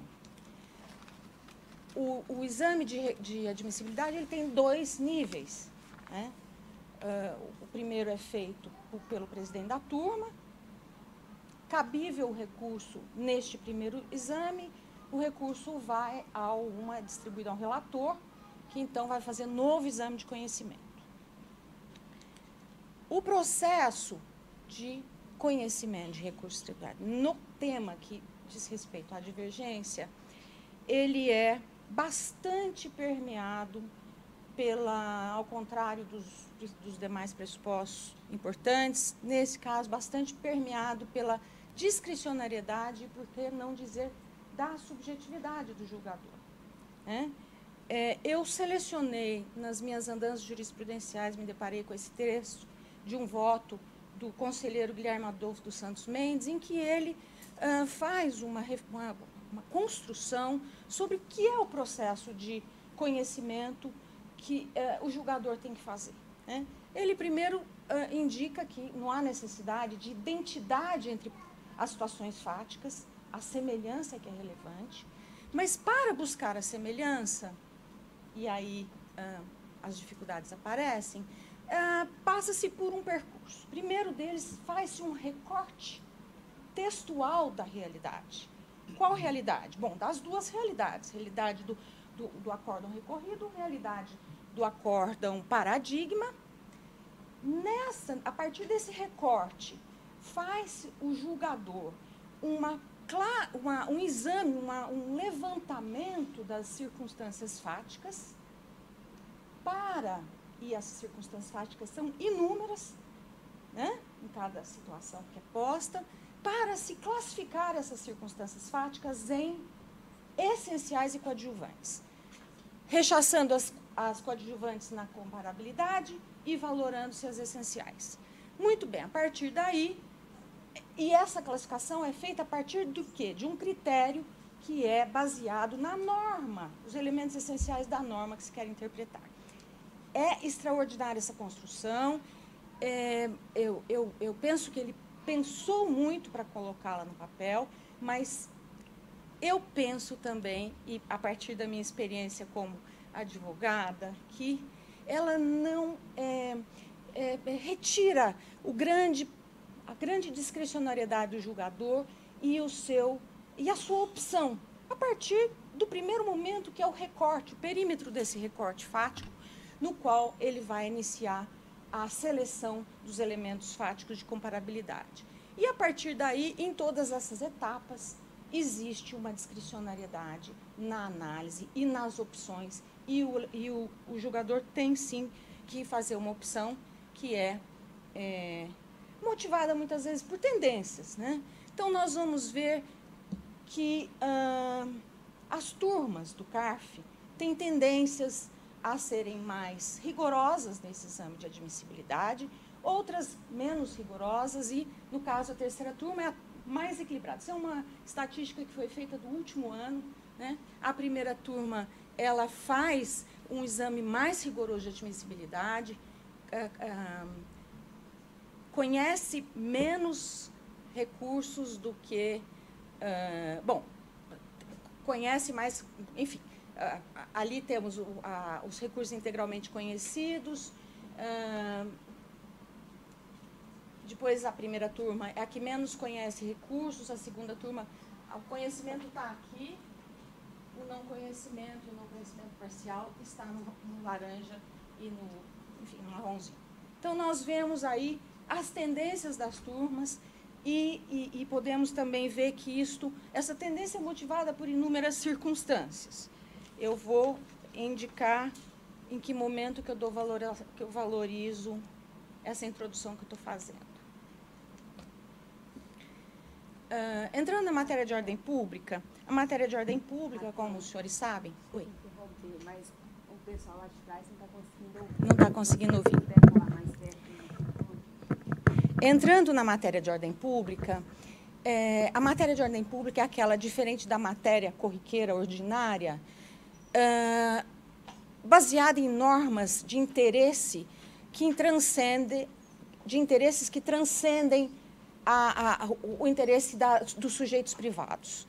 Elas são normas estruturais no sistema jurídico. No processo, são normas que garantem a regularidade do processo, garantem o exercício do direito. Então, o tema é amplo, a definição pode ser ampla, mas existem algumas matérias em que não há dúvida serem elas de ordem pública. É o tema da nulidade, a matéria da nulidade e a da decadência. E são corriqueiras no CARF. Essa discussão sobre os temas de nulidade e decadência é bastante corriqueira no CARF. A matéria de ordem pública ela tem alguns atributos, né? Ela não se sujeita à preclusão processual, ela pode ser apreciada e alegada a qualquer momento nas instâncias ordinárias e ela pode ser conhecida de ofício, né? São atributos da matéria de ordem pública pela sua importância. O que me motivou a fazer uma incursão pela jurisprudência das 3 turmas de câmaras superiores do CARF foi a minha curiosidade em saber até que ponto a Câmara Superior vem ponderando a relevância dessa matéria no exame de conhecimento que faz. E naquele espaço de discricionariedade que tem o julgador, no recorte fático e na seleção dos pontos que são pontos de relevância para a comparabilidade que levem em conta os temas de ordem pública. Eu já adianto aos senhores a minha conclusão que nenhuma das três das três turmas da Câmara Superior, elas fazem uma graduação de relevância, os senhores vão entender por quê. Eu trouxe 2 casos aqui. O primeiro é um caso de alteração de critério jurídico de julgamento, emendando o tema da Thaís. Houve um lançamento lavrado com base era uma glose de despesas de ágio. O lançamento foi lavrado com base na falta de comprovação de fundamentação econômica do ágio. O contribuinte se defendeu, a DRJ mandou a diligência viu a documentação, recomendou o cancelamento com base na comprovação em defesa. DRJ cancelou grande parte, portanto, o contribuinte atuou na impugnação, no manifestação à diligência, e depois a DRJ cancela grande parte do lançamento, vai em recurso de ofício para julgamento pela turma do CARF, e em contrarrazões de recurso de ofício, a PGFN alega que tudo bem, a comprovação foi feita, mas que o lançamento tinha que ser mantido, não por essa razão, mas porque tinha havido empresa veículo, transferência de ágio, e que, por essa razão, o lançamento tinha que ser mantido, inclusive com base os fundamentos legais são diferentes. O relator acata, turma acata, e muito bem. Então, o relator já reconhece ali, não há dúvida sobre a alteração de critério jurídico. Ele próprio disse que estava alterando o critério jurídico, mas fazia isso em função de, na fiscalização, o contribuinte não ter apresentado documentação.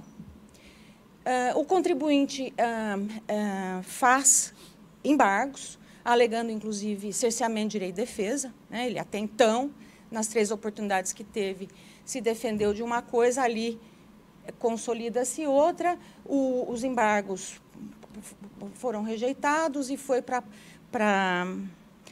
o contribuinte recorreu, foi para a Câmara Superior. A Câmara Superior, no primeiro exame de admissibilidade, reconhece a divergência, o contribuinte traz paradigmas de anulação da decisão, Thaís. Ali era a situação de anulação de decisão, que se requeria era anulação de decisão por aplicação do 59.2 do decreto do PAF, por alteração de critério jurídico. A alteração gerou cerceamento de direito de defesa, portanto, nulidade da decisão. Os paradigmas estavam nesse sentido. Passou no primeiro exame de admissibilidade, no segundo exame de admissibilidade, parou, e o caso não foi conhecido em razão de circunstâncias ligadas à seleção de fatos nesse recorte fático.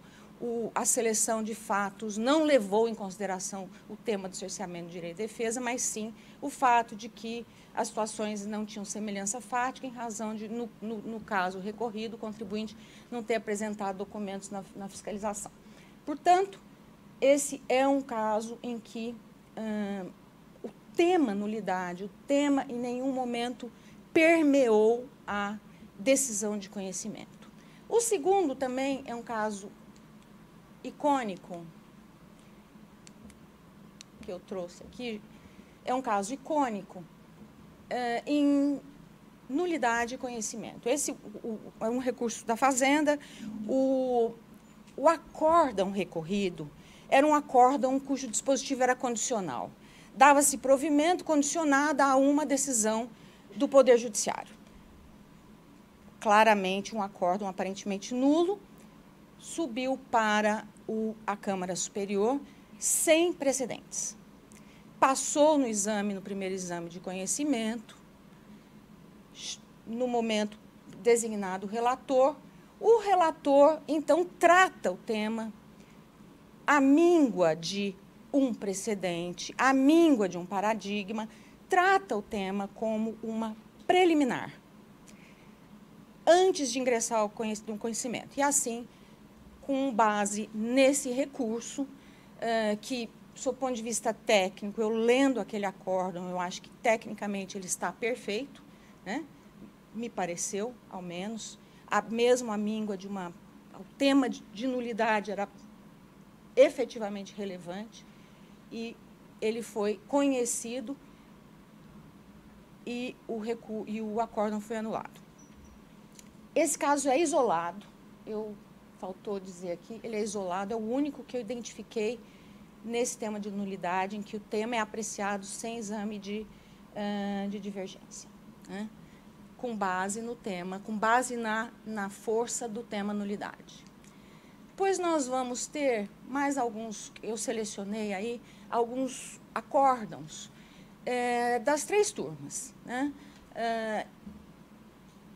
Essa seleção que eu fiz é uma amostra, fiz uma grande incursão pela jurisprudência e cheguei à seguinte conclusão. No exame de conhecimento, as turmas as 3 turmas da Câmara Superior, elas não vão fazer nenhuma gradação de relevância da matéria da ordem pública ao realizar o processo de conhecimento, em especial na matéria da divergência. Esse tema não vai ser um critério para dirigir o exame de divergência. A similitude fática vai ser sempre um critério, né? A ausência de pré-questionamento, a pesquisa foi até difícil, porque o tema, muitas vezes, ele não aparece como ordem pública, nem como nulidade, mas os acórdãos selecionados, todos no corpo deles, no curso deles, eles tratam dessa matéria. Então, o pré-questionamento é sempre exigido, não se abre mão do pré-questionamento nessa matéria, independentemente dessa matéria ou de outra. A tempestividade também, a similitude fática, as 3 turmas se comportam dessa maneira. No tema decadência, da mesma forma. A conclusão a que eu chego é essa. Eu identifiquei apenas também um acórdão isolado em que houve uma situação em que, na Câmara Superior, o conhecimento ele é feito rapidamente, sem o exame analítico da divergência. É um acórdão isolado e não reflete o comportamento das turmas em geral com relação ao tema.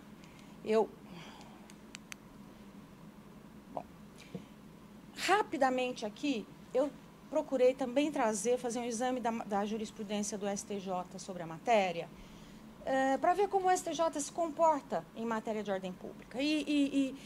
Quanto ao tema do pré-questionamento, da mesma forma que o CARF, o STJ, independentemente de ser matéria de ordem pública, o pré-questionamento é exigido, embora o STJ, em várias circunstâncias, ele tenha posições que mitigam requisitos formais de conhecimento, né?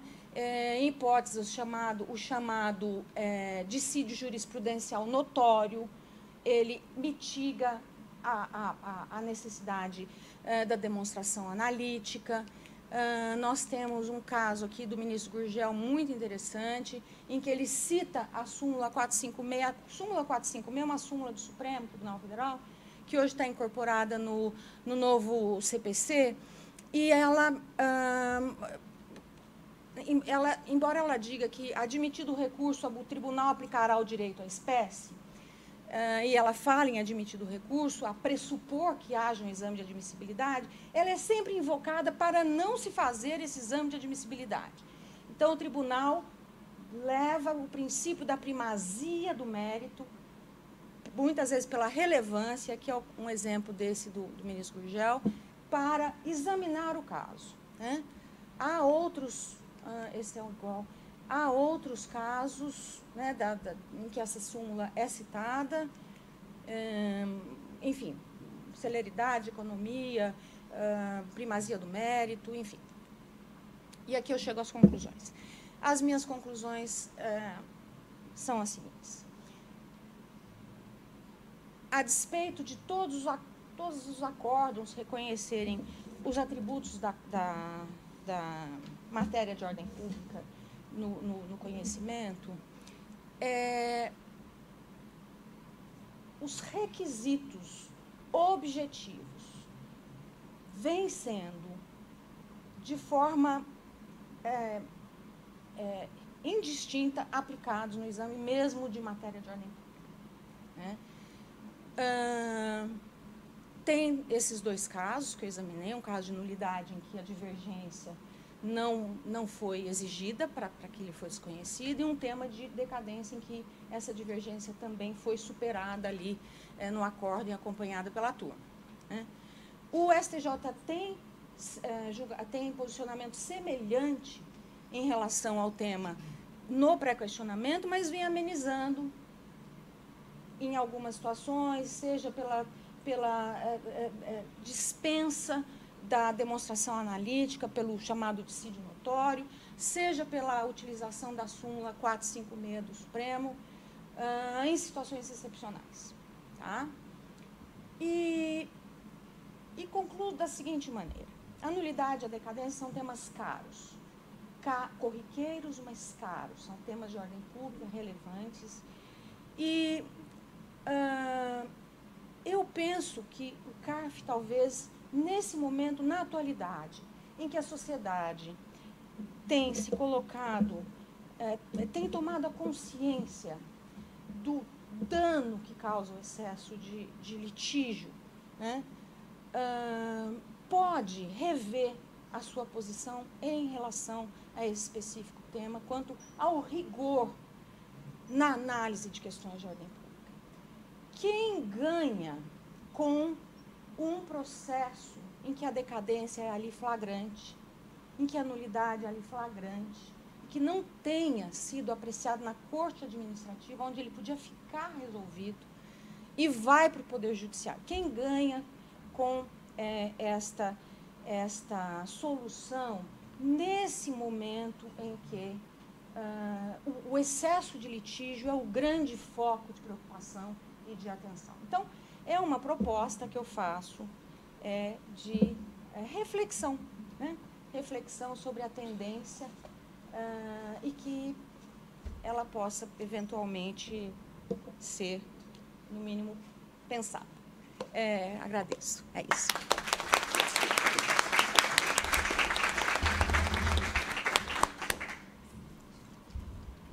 Muito obrigada, Raquel, pela brilhante palestra.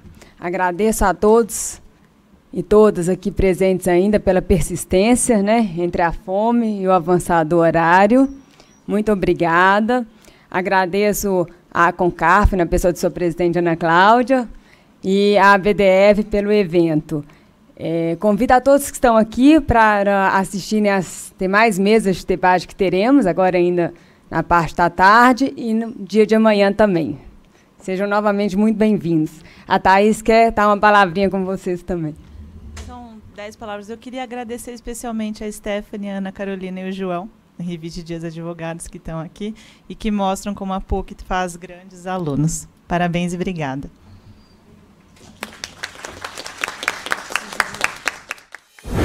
Inteligência jurídica é o que nós oferecemos, nos adequando constantemente às necessidades e aos desafios de cada cliente, ampliando nossos conhecimentos e evoluindo sempre juntos. Estamos constantemente em busca do novo e sempre apostamos na inovação como nossa principal aliada para guiar grandes oportunidades e criar melhor solução para cada necessidade. Acompanhamos de perto o dinamismo dos cenários econômicos nacional e internacional, nos adaptando à evolução do mercado. Nossa atuação é verdadeiramente multidisciplinar, com práticas que abraçam e buscam entender cada detalhe do seu negócio. Ao longo da nossa trajetória, nos destacamos em operações estratégicas, casos complexos e projetos que revelam nosso pioneirismo. Tudo isso sem deixar de lado o que nos faz quem somos, as nossas pessoas. Temos o compromisso de valorizar nosso time, com respeito à diversidade, gerando reconhecimento e desenvolvimento profissional. Na nossa forma de ver o mundo, a solução para cada situação pode ser alcançada com todos caminhando lado a lado. ainda que partindo de pontos de vista diferentes, mas olhando para um mesmo objetivo. Afinal, sempre acreditaremos que transformar é possível. Machado Meyer.